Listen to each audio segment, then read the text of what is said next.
ছোটবেলায় বাবা মায়ের মারা যাওয়ার পরে আমি আমার কাকুর কাছে মানুষ হয়েছি। কিন্তু কোনো দিন স্বপ্নেও ভাবিনি যে আমাকে মানুষ করবে, বড় হয়ে সেই মানুষটি আমার ভক্ষক হবে। আমার নাম নেহা। আসলে ছোটবেলায় কাকুর আমার প্রতি ওই ধরনের ব্যবহার বুঝতে পারতাম না। ধীরে ধীরে যখন বড় হয়ে উঠি তখন বুঝতে পারি আমার কাকু তো নোংরাভাবে আমার গায়ে হাত দেন। আমার বয়স তখন 17 বছর। ভগবান না করুক আমার মতো এত খারাপ দিন আর কোনো মেয়েকে দেখতে হয়। আমার কাকু সারা দিন বাড়ির বাইরে থাকতো এবং রাতের বেলা ড্রিঙ্ক করে বাড়ি ফিরতো। কাকুকে ওই রকম অবস্থায় দেখে আমি ভয়ে দরজা লাগিয়ে ঘরের ভিতরেই থাকতাম।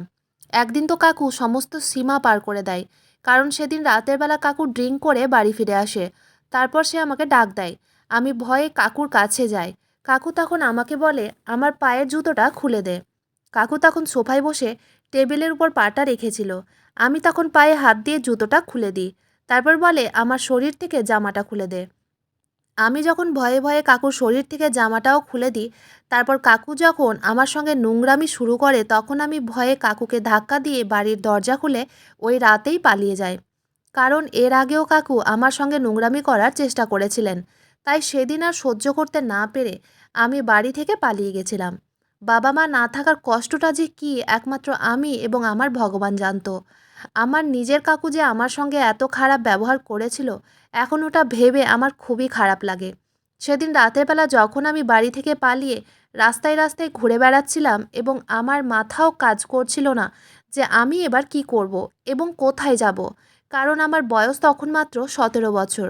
ওই রাতে আমি যখন পাগলের মতো রাস্তায় রাস্তায় ঘুরে বেড়াচ্ছিলাম তখন হঠাৎ করে একটা বড় গাড়ি আমার সামনে আসে। তারপর গাড়ি থেকে নেমে আসেন একজন ভদ্রমহিলা। ওই ভদ্রমহিলা আমার সামনে এসে বলে, কি হয়েছে মা, তুমি রাস্তায় রাস্তায় কেন একা ঘুরে বেড়াচ্ছ? তোমার বাবা মা তো তোমার জন্য অপেক্ষা করবে। তারপর ওই মহিলাটি আমার চোখের জল মুছে বলে, তোমার কি হয়েছে? তুমি এইভাবে কাঁদছো কেন? আমি তোমার মায়ের মতোই, তোমার কষ্ট আমাকে বলতে পারো। ওই ভদ্রমহিলাটিকে দেখে আমি আন্দাজ করতে পেরেছিলাম যে উনার বয়স কাছাকাছি 48 বছর হবে। তারপর উনি আমাকে গাড়ির ভিতরে নিয়ে যান এবং আমার চোখ মুখ মুছে বলেন, কি হয়েছে তোমার? এবার শান্তভাবে আমাকে বলো। বাবা মায়ের মারা যাওয়ার পরে এত বছরে আমাকে এইভাবে কেউ মাথায় হাত দিয়ে মায়ের মতো করে ভালোবাসা দেয়নি। আমি তখন ওনাকে বলি যে ছোটবেলা থেকে বাবা মায়ের মারা যাওয়ার পরে কিভাবে আমার নিজের কাকু আমার সঙ্গে খারাপ ব্যবহার করত। এবং ওই ভদ্রমহিলাকে এটাও বলি যে আমি আর কাকুর কাছে থাকতে চাই না, কারণ কাকুর কাছে থাকলে উনি যে কোন সময় বাবা ও মেয়ের সম্পর্ক খারাপ করে দিবেন, কারণ কাকুরা তো বাবার সমতুল্যই হয়। আমার সব কথা শোনার পরে ওই ভদ্র মহিলাটি আমাকে জড়িয়ে ধরে এবং বলে, তোমাকে আর ওখানে ফিরে যেতে হবে না, আমি তোমার ব্যবস্থা করে দিব। আমার চেনা জানা একটা আশ্রম আছে, ওই আশ্রমে তোমার মতো অসহায় মেয়েদের থাকতে দেওয়া হয়। ওখানে লেখাপড়ারও ব্যবস্থা আছে। আমি তোমাকে কাল সকালবেলা ওই আশ্রমে নিয়ে যাব। আজ অনেক রাত হয়ে গেছে, তুমি এই মুহূর্তে আমার বাড়ি চলো। ওই মহিলাটির কথা শুনে আমি ওনার বাড়ি যেতে রাজি হয়ে যাই, কারণ বাবা মায়ের মারা যাওয়ার পরে এইভাবে আমার পাশে বসে কেউ আমার কষ্ট জানার চেষ্টাও করেনি। তারপর আমি ওই ভদ্রমহিলার সঙ্গে উনার বাড়ি চলে আসি। সেদিন রাতে উনার বাড়িতেই খাওয়া দাওয়া করেছিলাম। তারপর উনি একটা রুমে আমাকে থাকতে দিয়েছিলেন। তার পরের দিন সকালবেলা ওই ভদ্রমহিলা আমাকে নিয়ে আশ্রমে চলে আসেন। আশ্রমে আসার পরে আশ্রমের পরিবেশ দেখে আমি খুব খুশি হয়েছিলাম, কারণ ওখানে আমার মতো আরও অনেক মেয়ে ছিল। তাদের মুখের হাসি দেখে আমি ভেবেছিলাম এবার হয়তো আমার কষ্টের দিন শেষ এবং আমারও মুখে এবার হাসি ফুটবে। তারপর ওই ভদ্র মহিলাটি আমাকে ওই আশ্রমে ছেড়ে চলে যায়। ওই আশ্রমটি যে মহিলার ছিল, ওই মহিলাকে আশ্রমে সবাই ম্যাডাম বলেই ডাকতো। সেদিন আশ্রমে আসার পরে আমার ম্যাডামের সঙ্গে দেখা হয়নি। ওই আশ্রমে লিটন বলে একটা ছেলে ছিল, সে ওই আশ্রমের স্টাফ হিসাবে কাজ করত। লিটন আমাকে দেখার পরে বলে, তোমার সঙ্গে যা হয়েছে আমি সব শুনেছি। যে ভদ্রমহিলাটি তোমাকে এখানে রেখে গেছেন উনি আমাকে তোমার ব্যাপারে সব কিছু বলেছেন। আজ রাত্রেবেলা তোমার ম্যাডামের সঙ্গে দেখা হবে। এখন তুমি রুমে গিয়ে আরাম করো। তারপর লিটন মনিকা বলে একটা মেয়েকে ডাক দেয়। তারপর লিটন মনিকাকে বলে, নেহাকে তোমার রুমে নিয়ে যাও, আজ থেকে নেহা তোমার রুমেই থাকবে। তারপর মনিকা আমাকে নিজের রুমে নিয়ে যায় এবং বলে, এই রুমে থাকতে গেলে কিন্তু পরিষ্কার পরিচ্ছন্নভাবে থাকতে হবে, এই রুমটাকে নোংরা করা হবে না। আর আলমারিতে যে জামা কাপড়গুলো আছে ওই জামা কাপড়গুলো আমার, ওই জামা কাপড়গুলোতে একদম হাত দিবে না। আমি তখন মনিকাকে বলি, ঠিক আছে দিদি, আমি রুমটাকে পরিষ্কার পরিচ্ছন্নভাবেই রাখবো। তখন মনিকা আমার দিকে তাকিয়ে বলে, তুমি আমাকে কি বললে, আর একবার বলো দেখি। আমি তখন মনিকার দিকে তাকিয়ে বলি, ঠিক আছে দিদি, আমি রুমটাকে পরিষ্কার করে রাখবো। তারপর সে আমার হাত ধরে বলে, আসলে এতদিন ধরে আমি এখানে আছি, আমাকে এত রেসপেক্ট দিয়ে কেউ কোনোদিন কথা বলেনি। তুমি যখন আমাকে দিদি বললে আমার খুবই ভালো লাগলো। তাই আজ থেকে তুমি আমার ছোট বোনের মতো। তোমার যা দরকার হবে আমাকে বলবে। সেদিন সারাদিন আমি খুবই খুশি ছিলাম। তারপর রাতের বেলা দেখি মনিকা দিদি আমাকে ডাকতে এসেছে। মনিকা দি এসে বলে, তুমি তাড়াতাড়ি নিচে চলো, ম্যাডাম আশ্রমে ফিরে এসেছে এবং তোমার সঙ্গে দেখা করার জন্য নিচে ডেকেছে। আমি তখন অনেক বেশি এক্সাইটেড হয়ে ম্যাডামের সঙ্গে দেখা করতে যাই। আমি যখন নিচে যাই তখন ম্যাডামের সাজ পোশাক দেখে আমি খুবই আশ্চর্য হয়েছিলাম এবং আমাকে একটু অন্যরকম লেগেছিল। তারপর উনি আমাকে পা থেকে মাথা পর্যন্ত খুব ভালো করে দেখেন। তারপর বলেন, এই মেয়েটি তো আমার আশ্রমের ৪ চাঁদ লাগিয়ে দেবে, কারণ আমি দেখতে খুবই সুন্দরী ছিলাম। আমি তো কিছুই বুঝতে পারছিলাম না উনি কেন আমার দিকে তাকিয়ে এরকমভাবে বলছিলেন এবং কেন উনি এই ধরনের কথা আমাকে দেখে বলছিলেন। ভেবেছিলাম ম্যাডামের সঙ্গে বসে কিছুক্ষণ কথা বলবো এবং গল্প করব, কিন্তু উনি তো রাগী মেজাজের ছিলেন। আমি প্রথম দিন উনার চোখ মুখ দেখেই বুঝতে পেরেছিলাম। সেদিন ম্যাডাম আমাকে দেখার পরে মনিকাকে বলে, কালকে নেহাকে রেডি করার দায়িত্ব তোমার। আমি তো বুঝতে পারছিলাম না কালকে কিসের জন্য ম্যাডাম আমাকে রেডি করার কথা বলছিলেন। তারপর সেদিন রাতের বেলা খাওয়া দাওয়া সেরে সবাই নিজের ঘরে শুয়ে পড়ে। তার পরের দিন সকালবেলা মনিকা দি আমাকে একটা নতুন ড্রেস এনে দেয়।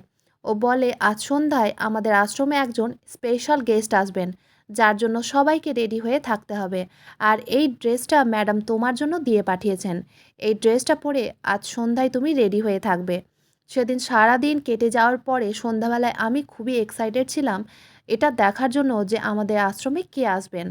তারপর সন্ধ্যাবেলায় আমি রেডি হয়ে রুম থেকে বেরিয়ে নিচে যাই। নিচে গিয়ে দেখি আশ্রমের বাকি মেয়েরাও রেডি হয়ে আছে। তারপর কিছুক্ষণ পরে দেখি ম্যাডাম নিজের রুম থেকে বেরিয়ে আসে এবং আমাদের সবাইকে বলে, আশ্রমে আজ স্পেশাল গেস্ট আসবে, ওনার খুবই ভালো করে খাতির যত্ন করতে হবে, এটা তোমরা সবাই মাথায় রাখবে। কিছুক্ষণ পরে দেখি একটা লোক হাতে স্যুটকেস নিয়ে আশ্রমের ভিতরে আসে। সেই লোকটাকে দেখে আশ্রমের প্রত্যেকটি মেয়ে হাত জোড় করে নমস্কার করে। আমি যেহেতু সবার পিছনে দাঁড়িয়েছিলাম, তখন ম্যাডাম আমাকে ডাক দেয়। ও বলে, নেহা, তুমি সামনের দিকে এগিয়ে এসো এবং স্যারের সাথে দেখা করো।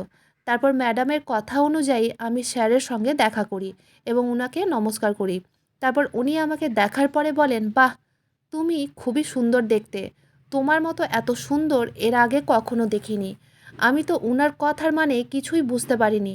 তারপর ম্যাডাম মনিকাকে বলে, মনিকা, নেহাকে উপরের ঘরে নিয়ে যাও। তারপর মনিকা দি আমাকে ঘরে নিয়ে যায় এবং বলে, তুমি এখন রেডি হয়ে যাও। আমি তখন মনিকা দিকে জিজ্ঞেস করি, কিসের জন্য রেডি হয়ে থাকবো দিদি? মনিকা দি তখন আমার মাথায় হাত বুলিয়ে বলে, একটু পরে সব কিছু বুঝতে পারবে। এই বলে মনিকা দি মাথা নিচু করে রুম থেকে বেরিয়ে চলে যায়। রুম থেকে বেরোনোর কিছুক্ষণ পরে আমাদের আশ্রমের যে স্যার গেস্ট হিসাবে এসেছিলেন, উনি আমার রুমে ঢুকে যান এবং রুমে ঢুকে দরজাটাকে ভেতর থেকে লক করে দেন। আমি তখন ভয় পেয়ে বলি, স্যার আপনি এই রুমে কী করছেন এবং আপনি দরজা কেন ভেতর থেকে লক করছেন? স্যার তখন আমার দিকে এগিয়ে এসে বলে, তোমাকে দেখে আমি আর নিজেকে ধরে রাখতে পারছি না। তোমার সঙ্গে রাত কাটানোর জন্যই তো আমি তোমার ম্যাডামকে আজ ৫ লক্ষ টাকা দিয়েছি। ওনার কথার মানে তো আমি কিছুই বুঝতে পারছিলাম না। তারপর আমি জিজ্ঞেস করি, আপনি কি বলতে চাইছেন? আমি তো কিছুই বুঝতে পারছি না। স্যার তখন আমার দিকে এগিয়ে এসে বলেন, তাড়াতাড়ি নিজের জামা কাপড় খুলে ফেলো। ওই কথাটা শুনে আমি তখন রাগে তার দিকে এগিয়ে যাই এবং বলি, আপনার লজ্জা করে না এই ধরনের নোংরা কথা বলতে? আর আপনি এক্ষুনি আমার রুম থেকে বেরিয়ে যান, নইলে আমি কিন্তু চিৎকার চেঁচামেচি শুরু করে দিব। সে তখন আমার দিকে এগিয়ে এসে আমার হাত ধরে বলে, তোর এসব নাটক আমি একদম দেখব না। আজ তোর সাথে রাত কাটানোর জন্য ৫ লক্ষ টাকা তোর ম্যাডামকে দিয়ে এসেছি। স্যারের মুখ থেকে ওই কথাটা শুনে আমার পায়ের তলা থেকে যেন মাটি সরে যায়। তারপর আমি ভয়ে রুমের মধ্যে চিৎকার চেঁচামেচি শুরু করে দিই এবং ওই শয়তান যখন আমার কাছে আসার চেষ্টা করে, তখন আমি স্যারের হাতে পায়ে ধরে কান্নাকাটি ও চিৎকার চেঁচামেচি শুরু করে দিই। আমার চিৎকার চেঁচামেচি শুনে ম্যাডাম ও লিটন আমাদের রুমের মধ্যে আসে। ভেবেছিলাম ম্যাডাম যেহেতু রুমে চলে এসেছে, তাহলে আমাকে এবার উনি রক্ষা করবেন। কিন্তু আমি যখন ম্যাডামকে স্যারের ব্যাপারে সব সত্যি কথা বলেছিলাম, তখন ম্যাডাম আমার গালে একটা থাপ্পড় মেরেছিল এবং বলেছিল স্যারকে ভালোভাবে সার্ভিস দে, নইলে আমার থেকে খারাপ আর কেউ হবে না। সেদিন আমি বুঝতে পারি আশ্রমের নাম করে মেয়েদের সঙ্গে কত অন্যায় করা হচ্ছে এবং এখানে মেয়েদের সঙ্গে কত অন্যায় কাজ করা হচ্ছে। সেদিন আমি ওই আশ্রমের ব্যাপারে সব সত্যি কথা জানতে পেরেছিলাম। তারপর ম্যাডাম আমার মুখের কাছে আঙুল দেখিয়ে বলে, তোকে ভালো সার্ভিস দিতে বলেছি, যদি স্যারের সঙ্গে হাতাপাই করিস তাহলে তোর এই যে সুন্দর চামড়া আছে সেটাকে আমি নষ্ট করে দিব। এটা বলে ম্যাডাম ও লিটন আমার রুম থেকে বেরিয়ে চলে যায়। তারপর সেদিন রাতে আমার মান সম্মান সব কিছু নষ্ট হয়ে যায়। আমি কল্পনাও করতে পারিনি যেটা থেকে আমি পালিয়ে এই আশ্রমে এসেছিলাম ওই জিনিসটাই এই আশ্রমে আমার সঙ্গে শুরু হয়েছিল। সেদিন ওই শয়তান ৫ লক্ষ টাকার পরিবর্তে সারা রাত আমার সঙ্গে নোংরামি করে। আমি হাতে পায়ে ধরে কান্নাকাটি করে বারণ করেছিলাম, কিন্তু ওই শয়তান আমার উপর দয়া করেনি। সেদিন সারা রাত আমি চোখের জল ফেলে বাবা মায়ের কথা ভাবতে থাকি, যে যদি আজ বাবা মা বেঁচে থাকতো তাহলে আমার সঙ্গে এত খারাপ কোনো দিন হতো না।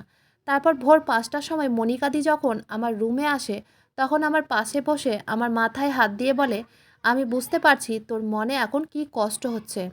আমি তখন রেগে মনিকাদিকে বলি, এসব মিথ্যে দয়া আমাকে দেখাতে আসবে না। তুমি যদি সত্যি আমাকে নিজের বোন মনে করতে তাহলে তুমি এই আশ্রমের ব্যাপারে আমাকে সব সত্যি কথা বলে দিতে, কিন্তু তুমি আমাকে কোনো সত্যি কথা বলনি। আমি তোমার উপরে বিশ্বাস করেছিলাম।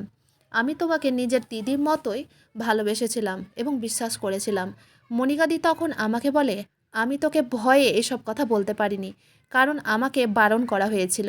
আমি যদি তোকে এসব কথা বলে দিতাম তাহলে তুই এখান থেকে পালানোর চেষ্টা করতিস, আর তুই যদি এখান থেকে পালানোর চেষ্টা করতিস তাহলে আমাদের দুইজনকেই ম্যাডাম মেরে ফেলতো। এটা কোনো আশ্রম নয়। আশ্রমের নাম করে এখানে আমাদের মতো অসহায় মেয়েদেরকে দিয়ে ব্যবসা করানো হচ্ছে। এখান থেকে যে পালানোর চেষ্টা করে তার হাত পা ভেঙে বসিয়ে রেখে দেওয়া হয়। তাই ভয়ে কেউ এখান থেকে পালানোর চেষ্টা করে না। আর ওই যে লিটনকে দেখছিস, ও এখানকার কোনো স্টাফ নয়, ও ম্যাডামের নিজের ছেলে। ওরা মা ও ছেলে মিলে মেয়েদেরকে নিয়ে দেহ ব্যবসা করায়, এটাই হচ্ছে ওদের কাজ। এইভাবে বেশ কিছুদিন চলতে থাকে। প্রত্যেকদিন রাতে নতুন নতুন লোক ম্যাডামকে লক্ষ লক্ষ টাকা দিত এবং তার পরিবর্তে ওই লোকগুলো জোর জবরদস্তি আমার সঙ্গে রাত কাটাতো। আমি তো ভেবেই নিয়েছিলাম যে আমার জীবনটা এবার শেষ হয়ে গেছে। তাই আমার না চাইতেও ম্যাডামের কথা অনুযায়ী আমাকে সব কিছু করতে হচ্ছিল। একদিন আমি আঙিনায় কাপড় মেলে দিচ্ছিলাম। ওই সময় লিটন ফোনে কারো সঙ্গে কথা বলছিল। ঠিক ওই সময় উপর থেকে একটা মাটি ভর্তি টব নিচে পড়তে যায়। ঠিক ওই জায়গাতেই লিটন দাঁড়িয়েছিল। আমি যখন দেখি টবটা নিচে পড়ছে তখন তাড়াতাড়ি আমি দৌড়ে গিয়ে লিটনকে ধাক্কা দিয়ে দূরে সরিয়ে দিই এবং তাকে আমি বাঁচিয়ে দিই, এবং আমি নিজেও তখন পড়ে যাই। তারপর টবটা নিচে পড়ে ভেঙে যায়। তারপর লিটন উঠে দাঁড়িয়ে আমাকে বলে, তোমার সঙ্গে এতদিন ধরে খারাপ হচ্ছে, এতে আমিও নিযুক্ত আছি। সব কিছু জানা সত্ত্বেও তুমি আজ আমাকে বিপদের হাত থেকে রক্ষা করেছো। কেন? আমি তখন লিটনকে বলি, এটাই হচ্ছে মানুষের কর্তব্য। নিজের চোখে দেখে একটা মানুষকে বিপদের হাত থেকে রক্ষা করা, এটা প্রত্যেকটা মানুষের ধর্ম। কিন্তু এটা সবাই বুঝতে পারবে না। এই বলে আমি সেখান থেকে রাগ করে নিজের রুমে চলে আসি। সেদিনের পর থেকে আমার প্রত্যেকটা কাজে লিটন সাহায্য করত। যেমন আমার বাইরে কিছু দরকার হলে লিটন আমাকে এনে দিত, কারণ আমাদের এই আশ্রমের বাইরে যাওয়া বারণ ছিল। মাঝে মধ্যে রাতের বেলা বাবা মায়ের কথা মনে করে আমি যখন রুমের বাইরে বারান্দায় বসে থাকতাম, তখন লিটন চলে আসতো আমার সঙ্গে গল্প করার জন্য। সেদিনের পর থেকে আমি লক্ষ্য করেছিলাম, প্রত্যেকদিন রাতে যখন লক্ষ লক্ষ টাকার বিনিময়ে ওই লোকগুলো আমার সঙ্গে রাত কাটাতো, তখন লিটনের খুব রাগ হতো। আমার যখন মাঝে মধ্যে শরীর খারাপ হতো তখন লিটন আমার কেয়ার করত। একদিন আমার খুব জ্বর হয় এবং আমি খুবই অসুস্থ হয়ে পড়ি। তা সত্ত্বেও ম্যাডাম ৪ লক্ষ টাকার বিনিময়ে আমাকে একজনের সঙ্গে রাত কাটাতে বলে। তখন লিটন তার মাকে বলে, ম্যাডাম, নেহার আজ অনেক শরীর খারাপ আছে, এই অবস্থায় সম্পর্ক করলে ওর শরীরে আরও বেশি ইফেক্ট হবে, তাই 2 দিন ওকে রেস্ট করতে দেওয়া উচিত। ম্যাডাম তখন লিটনের কাছে এসে বলে, তোর দেখছি এই মেয়েটার প্রতি দিন দিন দরদ বাড়ছে, এই দরদ কিন্তু আমার এখানে চলবে না। লিটন তখন কথাটা ঘুরিয়ে দিয়ে বলে, আসলে আমাদের ব্যবসার জন্যই এই কথাটা বললাম, কারণ এই মেয়েটার কিছু হয়ে গেলে এর দ্বারা আমরা কিন্তু ইনকাম করতে পারবো না। ম্যাডাম তখন বলে, কখন কি করতে হবে আমি সেটা খুব ভালো বুঝি, এবং আমার ব্যবসা কিভাবে ভালো চলবে সেটাও আমি তোর থেকে খুব ভালো বুঝি, তাই আমার কোনো কাজে বাধা দিয়ে লাভ নেই। তারপর লিটনের বারণ করা সত্ত্বেও ম্যাডাম আমাকে ইঞ্জেকশন দেয় ও বলে, এই মেয়েটার দ্বারা আমি অনেক টাকা ইনকাম করতে পারছি, বাজারে এই মেয়েটার ডিমান্ড অনেক বেশি। আমি একটা দিনও নিজের ব্যবসায় লস করতে চাই না। তাই আজকেও আমার জন্য একে কাজ করতেই হবে এবং কাস্টমারকে খুশি করতে হবে। আসলে লিটন তার মাকে সবার সামনে ম্যাডাম বলেই ডাকতো এবং এটা তার মায়ের আদেশ ছিল। লিটন ভয়ে তার মায়ের প্রত্যেকটা কথা মানত। তারপর ম্যাডাম যখন রুম থেকে বেরিয়ে চলে যায় তখন লিটন আমার কপালে হাত দিয়ে চেক করে যে আমার তখনও গায়ে জ্বর আছে কিনা। আমি তখন সবার কথা শুনতে পাচ্ছিলাম ও বুঝতে পারছিলাম, কিন্তু আমার এত শরীর খারাপ ছিল যে আমার মুখ থেকে কথাও বের হচ্ছিল না। ওই বয়সে আমার শরীরের উপর দিয়ে যে কত কষ্ট যাচ্ছিল সেটা শুধুমাত্র আমি জানতাম। তারপর দেখি লিটন একটা গামলায় জল এনে আমার কপালে জলের পট্টি দেয়, যাতে আমার মাথার তাপ কমে যায়। ওই সময় মনিকাদিও ঘরে ছিল। মনিকাদি তখন লিটনকে বলে, দেখো লিটন, যেমন করেই হোক আজকে নেহাকে বাঁচাতেই হবে। আমি জানি তুমি মনে মনে নেহাকে পছন্দ করো এবং তুমি ওকে ভালোবাসো, তাই তুমি যদি ওকে ভালোবাসো তাহলে আজকেই তোমার মায়ের হাত থেকে নেহাকে বাঁচাতে হবে। তোমার মা তো আমাদের প্রত্যেকের জীবন নষ্ট করেই দিয়েছে, কিন্তু নেহা বাচ্চা মেয়ে, ওর এখনও সারা জীবন পড়ে আছে। আমরা তো এইভাবেই দিন কাটিয়ে নিতে পারবো, কিন্তু আমি চাই নেহা যাতে এখান থেকে বেরিয়ে তোমার সঙ্গে একটা সুখী সংসার করতে পারে। কারণ আমি দেখেছি নেহাকে নিয়ে যখন কোনো কাস্টমার ঘরের ভিতরে ঢুকে যায় তখন তোমার অনেক রাগ হয় ও কষ্ট হয়। লিটন যে মনে মনে আমাকে ভালোবাসতে লেগেছিল এই কথাটা আমি ও মনিকাদি জানতাম। এই কথাটা ম্যাডাম জানতো না এবং মনিকাদি আমাকে বলেছিল ম্যাডাম যদি জানতে পারে যে তার ছেলে আমাকে ভালোবাসতে শুরু করেছে তাহলে সে কিন্তু নিজের ছেলেকেও রাস্তা থেকে সরিয়ে দিবে, কারণ ম্যাডাম টাকা ছাড়া কিছুই চিনতো না। তারপর সেদিন আমি যখন ওষুধ খেয়ে একটু সুস্থ হয় তখন লিটনকে দেখি আমার রুমের ভিতরে এসে রুমটাকে ভেতর থেকে লক করে দেয় এবং আমার কাছে এসে হাত ধরে বলে, দেখো নেহা, আমি তোমাকে এখান থেকে দূরে কোথাও নিয়ে যেতে চাই। তুমি কি আমার সঙ্গে যেতে চাও? তুমি যদি আমার সঙ্গে সংসার করতে চাও তাহলে আমি তোমাকে এখান থেকে দূরে কোথাও নিয়ে চলে যাব। আমিও যেহেতু লিটনকে মনে মনে ভালোবাসতাম এবং আমি তখন খুশি হয়ে রাজি হয়ে যাই এবং বলি, হ্যাঁ, আমি এখান থেকে তোমার সঙ্গে চলে যেতে চাই। তখন লিটন আমাকে বলে, ঠিক আছে, তাহলে আমি আজ যেটা বলছি তুমি আজ রাতে সেটাই করবে। মা যখন তোমার রুমে কাস্টমার পাঠাবে তখন তুমি মাকে দেখিয়ে আগে থেকেই রেডি হয়ে বসে থাকবে, যাতে মা তোমার উপরে কোনো রকমভাবে সন্দেহ না করে। আমি তখন মাথা নাড়িয়ে বলি, ঠিক আছে। তারপর লিটন রুম থেকে বেরিয়ে চলে যায়। সেদিন রাতের বেলা যখন কাস্টমার আসার আগে ম্যাডাম আমার রুমে আসেন তখন আমি রেডি হয়েই বসেছিলাম। ম্যাডাম তখন আমাকে দেখে বলে, আরে বাহ, আজ তো তুমি কোনো রকম ঝামেলা না করেই নিজে থেকে রেডি হয়ে বসে আছো। আমি তো এটাই চাইছিলাম, আমাকে যাতে প্রত্যেক দিন তোমার সঙ্গে তর্ক না করতে হয়। যাক, ভালোই হয়েছে তুমি এই জিনিসটা নিজে থেকেই বুঝে গেছো যে এখানে থেকে আর ঝামেলা করে কোনো লাভ নেই। ঠিক আছে, আমার কাস্টমার এক্ষুনি চলে আসবে, তুমি আজকেও খুব ভালোভাবে সার্ভিস দেবে। এই বলে ম্যাডাম রুম থেকে বেরিয়ে চলে যায়। ম্যাডামের রুম থেকে চলে যাওয়ার কিছুক্ষণ পরে মনিকাদি একজন কাস্টমারকে আমার রুমের ভিতরে নিয়ে আসে। ওই লোকটা যখন আমার রুমে আসে তখন আমি রুমের দরজাটাকে লক করে দিই। রুমের দরজাটাকে লক করা মাত্রই আলমারি পেছন দিক থেকে লিটন বেরিয়ে আসে। তারপর লোকটার মুখে কাপড় বেঁধে দেয় যাতে লোকটা কোনো রকম আওয়াজ না করতে পারে এবং লোকটার হাত পা বেঁধে একটা চেয়ারের সঙ্গে বেঁধে দেয় যাতে সে পালাতে না পারে। তারপর মনিকাদি আমাদের দরজায় নক করে ও বলে, তোমরা তাড়াতাড়ি রুম থেকে বেরিয়ে এসো, এখন সবাই নিজের নিজের রুমে আছে, রাস্তা ফাঁকা আছে, তোমরা তাড়াতাড়ি আশ্রম থেকে বেরিয়ে যাও। তারপর আমি ও লিটন দরজা খুলে নিচে গিয়ে মেন গেট খুলে আশ্রমের বাইরে বেরিয়ে পড়ি। তারপর আমি ও লিটন সেখান থেকে পালিয়ে অন্য শহরে চলে আসি। অন্য শহরে আসার পরে লিটন আমাকে বিয়ে করে। শহরে পালিয়ে আসার আগে আমি ও লিটন থানায় গিয়ে ম্যাডামের নামে কমপ্লেন করেছিলাম এবং সেখানে গিয়ে আমি সব সত্যি কথা বলেছিলাম যে আশ্রমের নাম করে কিভাবে আমাদের মতো অসহায় মেয়েদের সঙ্গে অত্যাচার করা হচ্ছে এবং তাদেরকে দিয়ে দেহ ব্যবসা করানো হচ্ছে। শহরে আসার পরে লিটন একটা ছোট্ট ঘর ভাড়া নিয়েছিল এবং আজ আমরা ওই ছোট্ট ঘরেই থাকি। লিটন একটা ফ্যাক্টরিতে কাজ করে এবং তার যা টাকা ইনকাম হয় সেটাতে আমাদের সংসার চলে যায়। লিটন আমাকে অনেক ভালোবাসে। সে আমাকে আজও বলে যে দেখতে সুন্দরী হওয়া সত্ত্বেও এবং তোমার ভালো গুণ ও ভালো ব্যবহার থাকার জন্য আমার মতো ছেলেকে পরিবর্তন করে দেবে সেটা আমি কোনো দিনও ভাবতে পারিনি। আমার মায়ের সঙ্গে আমিও অনেক অপরাধ করেছিলাম, কিন্তু তুমি আসার পরে বুঝতে পেরেছিলাম যে মানুষের ভালো গুণের কত মূল্য আছে। কোনো অসহায় মানুষের সাহায্য করলে সেটার আনন্দই আলাদা। এই জিনিসগুলো আমি তোমার থেকেই শিখেছি। ওই ঘটনাটা হতে আজ ৮ বছর হয়ে গেছে। আমার একটা ছেলে ও মেয়ে আছে। মনিকাদির সঙ্গে মাঝে মধ্যে ফোনে কথা হয়। আমরা যেদিন পুলিশকে আশ্রমের ব্যাপারে সব সত্যি কথা বলেছিলাম, সেদিন পুলিশ ম্যাডাম ও ম্যাডামের চেলাদের অ্যারেস্ট করেছিল। ওই নামের আশ্রম এখন সত্যিই একটা আশ্রমে পরিণত হয়েছে। একটা এনজিও থেকে কিছু মহিলা এসে ওই আশ্রমটাকে চালাচ্ছে এবং সেখানে মেয়েদের পড়াশোনা ও কাজকর্মের সুযোগ সুবিধা করে দিয়েছে। মনিকাদি আজও ওই আশ্রমে থেকে কাজ করে এবং সেখান থেকে সে নিজের পড়াশোনাও কমপ্লিট করেছে। আমরা মাঝে মধ্যে আশ্রমে গিয়ে মনিকাদি ও বাকি মেয়েদের সঙ্গে দেখা করে আসি। সেখানে গেলে প্রত্যেকটা মেয়ে আমার ও লিটনের ধন্যবাদ জানায়। এই জন্যই বলে খারাপ কাজের ফল সবসময় খারাপ হয়, আর ভালো কাজের ফল সবসময় ভালোই হয়। সৎ পথে টাকা ইনকাম করলে মানুষ বড়লোক হতে পারে না ঠিকই, কিন্তু সুখে থাকে। যেমন আমাদের ম্যাডাম বেশি টাকা ইনকাম করার লোভে নোংরা কাজ করতে গিয়ে আজ জেলের ভাত খাচ্ছে। লিটন আমার সঙ্গে দিয়েছিল বলে এসব কাজ করা আমার পক্ষে সম্ভব হয়েছিল। আজ আমিও লিটন অনেক সুখে আছি। আমি তো ভাবতেও পারিনি কোনো ছেলে আমাকে এতটা ভালোবাসা দিবে। ওই কষ্টের দিনগুলো মনে করলে আজও আমার শরীরে কাঁটা দিয়ে ওঠে। বন্ধুরা, আজকের গল্পটা এখানেই শেষ করছি। গল্পতে কোনো ভুল ত্রুটি থাকলে ক্ষমা করে দিবেন। গল্পটি ভালো লাগলে অবশ্যই লাইক, শেয়ার, সাবস্ক্রাইব করতে ভুলবেন না। ধন্যবাদ।